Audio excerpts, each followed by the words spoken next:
Gender equality. آئیں دیکھیں gender equality کو کس طرح سے معیار کیا جا سکتا ہے اور اس کے اندر کون سی ڈائمینشنز آتی ہیں.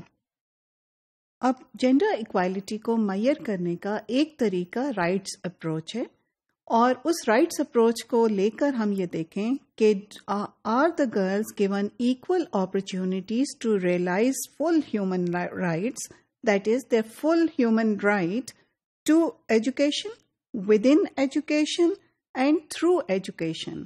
So اس فریم ورک کو جس میں ہم بات کریں کہ ان کو ایکسیس حاصل کرنے کا پورا رائٹ ہے کہ نہیں، ود ان ایجوکیشن ان کو کوالٹی ایجوکیشن ملتی ہے کہ نہیں جو کہ ان کو آگے جا کے کام آئے، اور اس ایجوکیشن کو حاصل کرنے کے بعد کیا وہ سب کچھ کر پاتے ہیں، یا وہ کیا ان کے لیے وہ اتنی فائدہ مند ہوتی ہے جتنی کہ لڑکوں کے لیے ہوتی ہے.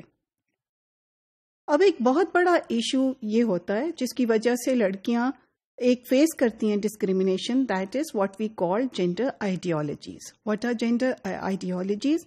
Then gender ideologies are the different naturalized roles of men and women that are there in the society and which are masked as culture.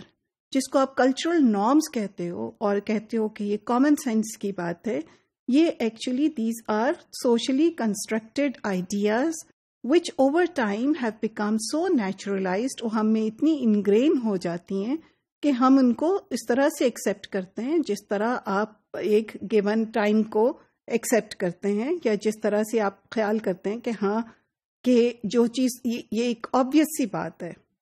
سو جو آپ کے ایجوکیشنل انسٹیٹیوشنس ہوتے ہیں یہ یاد رکھیں، they are not isolated from the wider socio cultural concepts, they are very much saturated in them.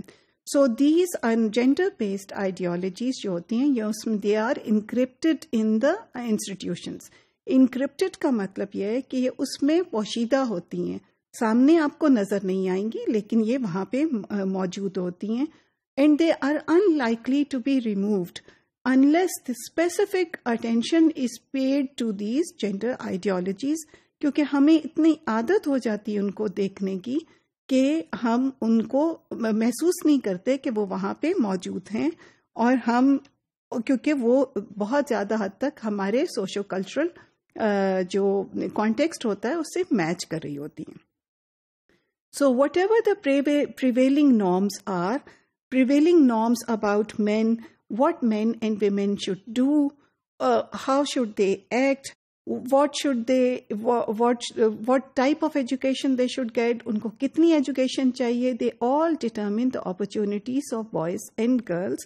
اور وہ اسکولس میں بھی، یعنی ایک بہت کامن سی بات ہے کہ ایک اچھے اسکولوں میں بھی لڑکیوں کو کہا جاتا ہے کہ تم میتھمیٹکس کی کلاس میں کیا کر رہی ہو، تمہیں تو سائیکالوجی پڑھنی چاہیے جا کے. تو یہ بہت کامن سی بات ہے کہ لڑکیوں کو ہم دھکیل دیتے ہیں لینگویجز کی طرف سے، سائیکالوجی کی طرف، اور میتھمیٹکس اور سائنس میں زیادہ لڑکے ہوتے ہیں.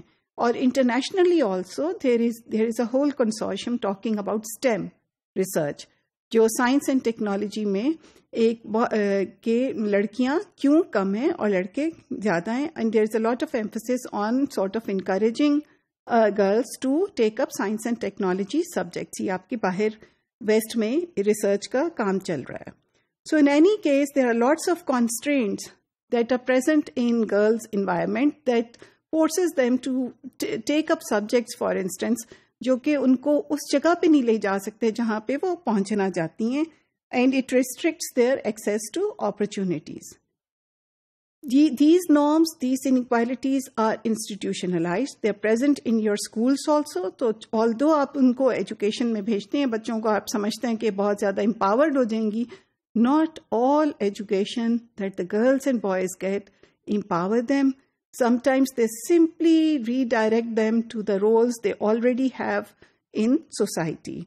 So یہ جو pervasive social norms جو ہوتی ہیں اور جو ہمیں schools میں بھی نظر آتی ہیں، they can lead girls and women to internalize the negative perceptions about themselves.